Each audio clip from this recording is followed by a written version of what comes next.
there's some small back and forth at the moment between Vergil Ortiz and Xander Zayas. So Vergil Ortiz apparently sends an offer to Xander Zayas. You've seen Xander win his belt a couple weeks ago, right? Yeah, the Puerto Rican kid. Yeah. He gets an email from Vergil, 50-50 fight, December this year, Vegas or California. So I got to push back. And by the way, I favor Vergil Ortiz right now, if they fought right now, over Xander Zayas. He's 27, Xander's 22. Virgil is a dog, yeah, bro. He is. But I don't.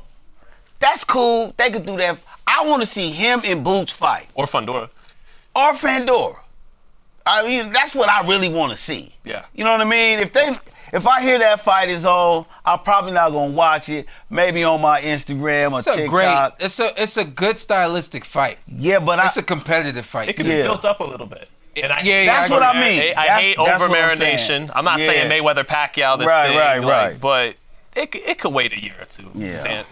And so I favor Vergil, but at the same time, it's like this comes off to me as you didn't like the Xander was smart. He played it right.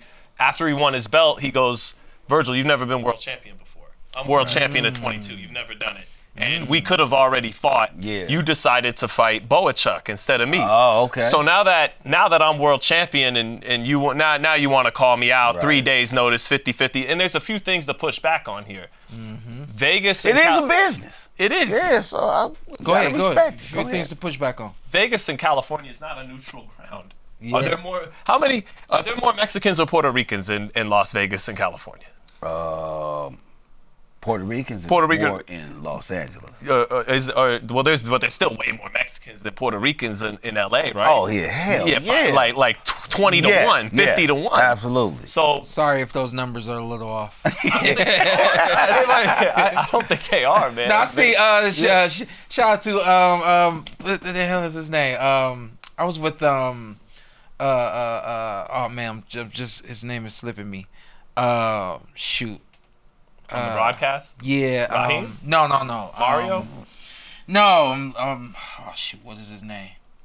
I'm losing it. But go ahead. I'll come back to it. Yeah. So first of all, that's not neutral ground. Abner. I was with Abner Mares. Yeah, I was with Abner Mares yesterday. He was cooling with the Puerto Rican. I said, oh, you cooling with the Puerto Rican? He said, yeah, you know how we do. I said, yeah, I'm just messing with you, you know what I mean? But there's some Puerto Ricans out there, so. Oh, for sure. and Colombians and Cubans and all types of different Venezuelans. You're talking about neutral ground, and it's like you bringing all of LA, you bringing all of Vegas right next door. My people it's a hump for them to get over here to see me. You know what I mean? Yeah. And in these days and times right now, come on, bro. Especially when he's been campaigning in New York. Yeah. Right. You know, he doesn't have, his following is more so on the East Coast than it is the West Coast. Right. I hear what you're saying. Right. Yeah. And a fan mentioned a perfect neutral site would actually be Chicago.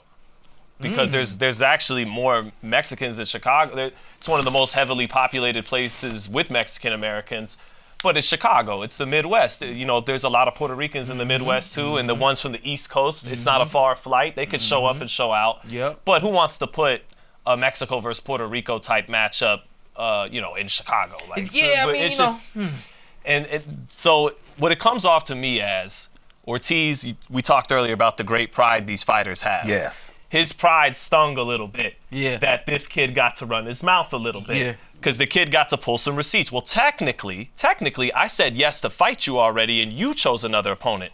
Now I'm a world champion, and I'm 5 years younger than you. So now you're mad. Now you want to send him an offer and go, okay, you little shit, let's get it in. Yeah. December 50-50. I'll take that belt off you right now. And Xander's going, I'm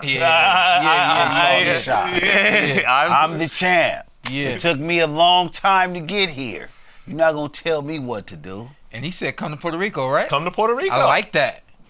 Which we got no follow-up on that. Yeah. From T. Ortiz. Call this bus. Say, all right, beat your ass in Puerto Rico. Damn. But I think actually, though, he's right. There's better fights right now for Vergil. Bakram, the IBF champ, or Fun. I really want to see him in Fondura. He'll be fighting Erickson Lubin probably, they say. Yeah. Vergil will. Yeah, I did see that. When and where? Anything?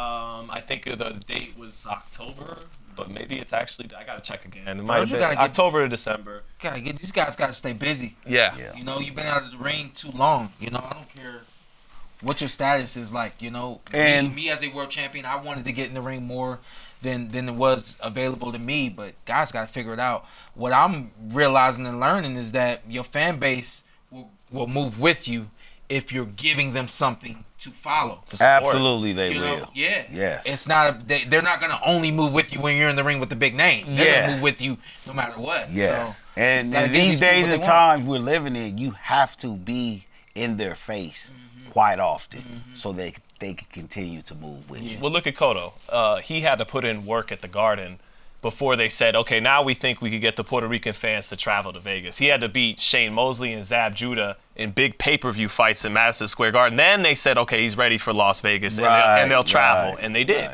Yep. But he had to do some shit first before he could do that. You know? Which fight is stylistically the best fight for Vergil Ortiz? Is it Lubin or is it Xander?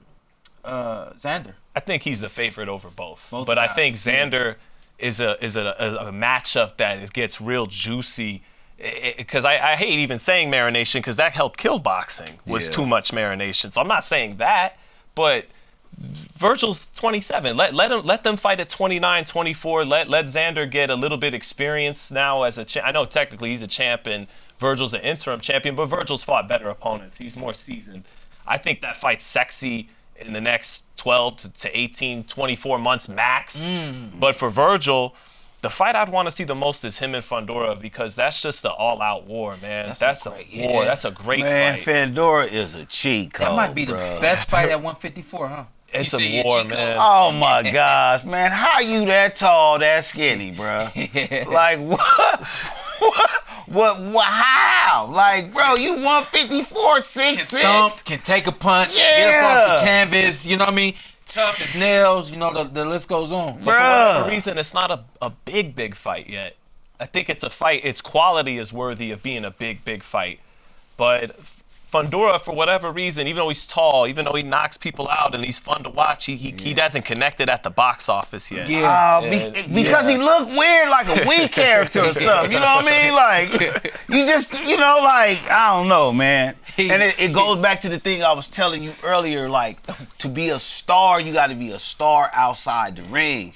And he doesn't really possess, like, that, you know, like that star power. He got into Harvard, apparently, you know. Exactly. That star power.